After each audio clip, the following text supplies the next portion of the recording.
How do we fit 3 days and 3 nights into the timeline from Friday afternoon to Sunday morning? The simple answer is it doesn't fit.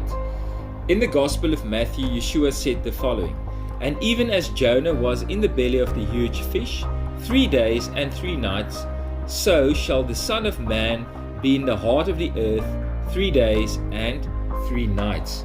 That's a clear statement.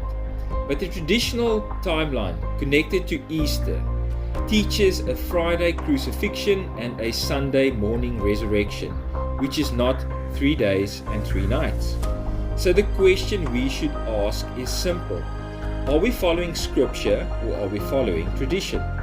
And when we also notice that the word Easter itself does not appear as a commanded feast in scripture, it may be the perfect moment to step back, examine the Bible carefully, and start questioning traditions that don't line up with what Yeshua actually said. May Yahweh bless you.